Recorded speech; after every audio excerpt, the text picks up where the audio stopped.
Так, друзья, всем привет. Продолжаем анализировать матч ПСЖ и Ливерпуля. Много всего было. Я попытался по горячим следам проанализировать, но дело-то один. А вот сейчас у нас в гостях Антон Костров, многолетний болельщик Ливерпуля. Антон, ну, во-первых, эмоционально расскажи, как тебе игра. Я думаю, давненько ты не видел, чтобы вот так вот возили Ливерпуль. Да, привет, Саша. Это крайне необычный матч Ливерпуля вчера был. И очень надо, наверное, напрячься, чтобы вспомнить, когда в последний раз такое я видел. Да и не только я, наверное, все болельщики Ливерпуля. Но если совсем кратко резюмировать, то счет на табло. А детально разберемся сейчас чуть позже. Да, ну я выделял какие-то моменты, которые мне больше всего запомнились. Давай, наверное, начнем, поскольку у нас больше грузинская аудитория, с того, что показал Хвича. Как тебе его игра и вообще почему ему так легко раз за разом удавалось проходить оборону Ливерпуля? Ну, Хвичи, наверное, был лучшим игроком ПСЖ вчера, особенно в первом тайме очень сильно было заметно. Вся тройка их атаки из Дембеле, из Баркаля, мне бросилось в глаза, что они постоянно менялись местами, взаимозаменяли друг друга. Хвичи был не привязан конкретно к какому-то месту, он играл и слева, и справа, и в центре. И, конечно, вся основная угроза ПСЖ шла именно от него. А почему так легко? Ну, наверное, еще в анонсе, да, когда мы с тобой в прошлый раз разговаривали, я отмечал, что крайние защитники Ливерпуля, несмотря на свой опыт, уже лучшие годы, наверное, отыграли. Поэтому на фланге, где играл Робертсон, туда же опускался Диас ему помогать, и им даже вдвоем приходилось тяжеловато. В целом, забегая вперед, вам скажу, что Диас вообще, наверное, игру провалил, он был абсолютно незаметен, и помощи от него в обороне не было, и в атаке он был малопродуктивен. Ну, а Робертсону, в принципе, тяжело приходилось, но в то же время, вот утром я читал паблики болельщиков Ливерпуля, отмечают, на удивление, надежную игру Трента в обороне, потому что к нему очень много вопросов именно по этому функционалу в последнее время. Но вчера вот он, в том числе и в эпизодах один в один, иногда даже выходил победителем. Но опять-таки, Вичи был очень активен. Мне кажется, один только он нанес 4 минимум удара в створ ворот, и там 3 из них супер спасения Алисона, который вчера, как сам признался, провел лучший матч в своей жизни. Он Да, так тоже не слышал. да, да, в послематчевом интервью прямо около кромки поля, когда ему вручили статуэтку Мгм. лучшего игрока, у него спросили, это ваш лучший матч в этом сезоне? Он сказал, не только в сезоне, но и вообще во всей жизни. А по сезону, кстати, вот Алисон, он вчера был сильнее, чем обычно, но если мы опустим, да, то, что он сказал, что это самый лучший его матч в жизни. Мне вообще кажется, что это его самый такой проблемный сезон в Ливерпуле, потому что он очень долго был травмирован, много играл Келлихер, причем играл здорово, при нем Ливерпуль выигрывал, причем обыгрывал и Реал, и Ман-Сити, и Байер, например, 4-0 Лиги Чемпионов, и в кубковых матчах он приносил победы, и вообще считается, что Келлихер — это лучший второй вратарь в английском футболе, но при живом Алисоне он всегда будет, к сожалению, только вторым. И вот когда Алисон восстановился, у него очень мало матчей на ноль было, он постоянно Ливерпуль нет-нет, да и пропускает. Но вот вчера он все-таки объяснил и доказал всем, почему он, наверное, считается сейчас, ну, если не лучшим вратарем мира, то одним из точно. Я читал тут утром аналитику, вот тоже хотел тебя спросить. Интересный момент был, что на некоторые розыгрыши от ворот в вратарскую прям Ван Дайк приходил, чтобы выбивать мяч, и при этом, по сути, начало голевой атаки — это передача Алисона. Вот удивило ли тебя, что голевая атака именно с его передачи началась? Конкретно это нет, но вот в начальной части твоего вопроса меня в целом удивило, что Ливерпуль отказался от своей привычной игры. Я читал тоже пресс-конференцию Клопа на русском языке, Слоты, Мгм. оговорочка по Фрейду, э, после матча. Он сказал, что ПСЖ одна из лучших команд мира по атакующим действиям, поэтому мы изначально выбрали план играть от обороны. Но опять-таки, если там первые 10 минут матча пересмотришь, они вообще не сулили такого продолжения. Ливерпуль взял мяч под контроль, размеренно, уверенно, и как он любит играть в Англии, казалось бы, никаких проблем не будет. Но потом резко, не знаю, с чем это связано, может быть, с планом на игру, свалились на длинную диагональную передачу, вот в частности, Ван Дайк в сторону Луиса Диаса, э, и наоборот, в сторону Салаха, но ни тот, ни другой практически не цеплялись за мячи, и там Жота бегал впустую, и поэтому эти передачи за спину не проходили. А то, что гол пришел после как раз-таки такой длинной передачи, наверное, раз с такой частотой они в этом матче Ливерпуля были, и, возможно, это было вообще чуть ли не единственное оружие, которым Ливерпуль пытался вчера атаковать и контратаковать, то в этом нет ничего удивительного. Возможно, это часть плана. Ну, а то, что Алисон умеет отдавать передачи через все поле, болельщики Ливерпуля тоже хорошо знают. Насколько на моей памяти только минимум две-три голевые передачи он в ВПЛ отдавал для того же Салаха в Да, матче да. там с Манчестер Юнайтед несколько лет назад, яркий пример. Ну, раз уж ты сказал про Салаха, тоже хотелось бы послушать, что ты думаешь. Вот в комментах я читал, даже у себя под видео, кто-то говорит, что Рамадан виноват в его игре, кто-то пишет, что ПСЖ просто задавило, а другие говорят, что Слот, он, в общем-то, по первому тайму понял, что не стоит ничего тут ловить в нападении. В принципе, наверное, и нулевая ничья неплохой будет результат. И ну, во втором тайме, объективно, даже если брать XG, там было меньше моментов у ПСЖ таких прям опасных. И как будто бы он второй тайм просто засушил, но Салах стал как бы жертвой вот этой тактики. Вот что ты думаешь? Ну, то, что у Салаха вчера был явно неудачный матч, это 100%.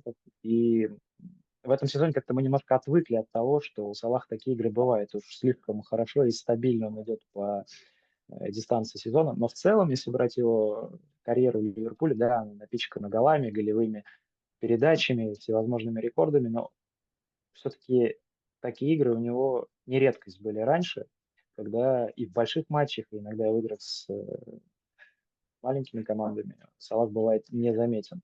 Но, опять-таки, вчера, мне кажется, если действительно изначально Слот выбрал тактику играть от обороны, то, возможно, это была намеренная жертва, в которой из игры выпадал, например, тот же Салах, но за счет этого удалось сдержать атакующий ПСЖ. Но тут надо быть справедливым, не надо быть болельщиком Ливерпуля.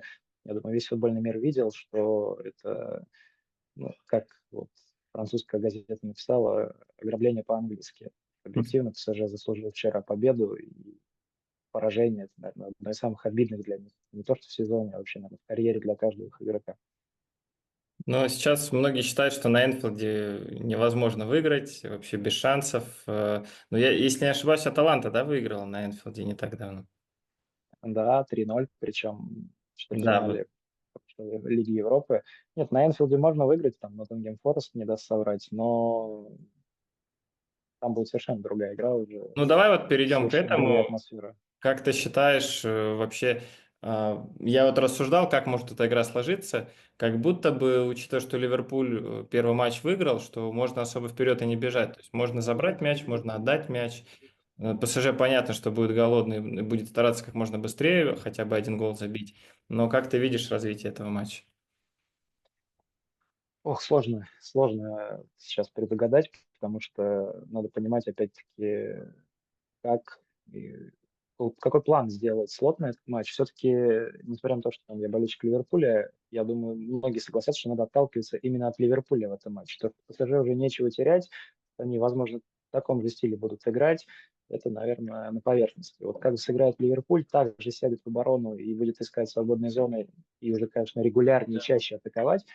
Либо Ливерпуль сам будет играть в классический свой футбол с первых минут, добавить ПСЖ и будет диктовать свои условия. Но мне кажется, что будет примерное продолжение сценария вчерашнего матча, а за то лишь разница, что дома Ливерпуль будет увереннее, трибуны, плюс к игре подойдет Коди Гакпо, который в последнее время, месяцы, наверное, после Салаха, это вторая боевая единица в атаке, и при всем уважении к Диасу и Диого Жоте, тем более там, Даррену Нунису, несмотря на то, что он вчера сделал гол практически в одиночку, Коди более системный, более важный игрок для текущего Ливерпуля, и его травма в последние игры, конечно, сказывающая его отсутствие. Ну, Но, опять-таки, с таким Хвичи, с таким Дембеле, который мы вчера все видели, для них обыграть одного, двух, трех, иногда и четырех соперников на своем платке вообще никаких проблем не составляет. С такими игроками ПСЖ всегда может рассчитывать на гол из ничего. И вот Луис Энрике вчера сказал, что мы пойдем на Энфилд, чтобы побеждать. Тем интереснее будет. Я еще хотел бы спросить про ПСЖ все-таки. Вот как ты считаешь, то, что нет особой конкуренции у них внутри Франции, и так они выносят, можно сказать, всех, не является ли это проблемой? Потому что, ну, я это выносил, это вроде бы на поверхности, очевидно, банально, но от этого никуда не уйти, потому что, например, я посмотрел несколько матчей последних, может быть, штук 5, и Баркаля там намного увереннее выглядел, а тут у меня ощущение, что он немного офигел от уровня сопротивления, что как бы это уже не чемпионат Франции. И даже в какой-то момент он потерялся, потом как будто включился. И вот если помнишь тот проход Хвичи, там он начался с отбора Баркаля, и причем он потом в какой-то момент стоял на бровке, вот на левом фланге, что-то там шнурки завязывал, а Хвич оказался там же. И он партнерам по команде говорит, давайте, давайте мне мяч. Вот потом этот проход случился, а Баркаля как бы оказался там вообще какой-то потерян. Вот как ты считаешь, имеет ли это место? Ну, я согласен с тобой. Мне кажется, что это большая проблема ПСЖ в целом, потому что уровень конкуренции в чемпионате Франции несопоставим, да, с такими матчами Лиги Чемпионов. Это если параллели на наши реалии переводить, то это вечный чемпион у нас «Зенит», который Мгм. 6-7 лет подряд выигрывает в России, а когда были Еврокубки, не может справиться с условным Мельде или Мальме, Брюгге, с кем они там играли. Поэтому, конечно, когда ты каждую неделю выигрываешь по 3, забивая по 3, 4, 5 и больше голов, ты, конечно, приобретаешь уверенность, но одно дело играть на первенство в докачке, при всем уважении, это просто из наших реалий сравнение. Другое дело, когда ты выходишь уже на, условно говоря, там, первенство России. Поэтому но, с другой стороны, ПСЖ это и есть большая команда с большими игроками, с большим тренером, и если правильно не дозировать подготовку, если не настраивать свою команду на то, что у тебя будет совершенно другой уровень сопротивления, тогда о каких высоких целях там если ставить. А, Но, опять-таки, можно по пальцам одной руки, наверное, посчитать, сколько игр с подобным сопротивлением в этом сезоне в ПСЖ было. Наверное, там Манчестер Сити, который не в лучшей форме, Штутгарт на Да. выезде, и тот уже, который для ПСЖ легко матч сложился. Да и, пожалуй, все. Текущий Марсель, Монако, Лион, ну, наверное, несопоставим с уровнем Ливерпуля. Но при всем при этом СЖ вчера сыграл прекрасно, прекрасно, но как раз таки тут сложно сказать, чего не хватает. Класса, везения, удачи или всего вместе. Потому что кто скажет, что Хвич и Дембеле провели плохие матчи? Никто не скажет. А почему не забили? Вот тут уже вопрос футбола, вот за это мы его и любим. Ну, тут совокупность факторов. Но мне показалось, что, знаешь, вот еще одного опытного игрока уровня Дембеле или Хвичи не хватило.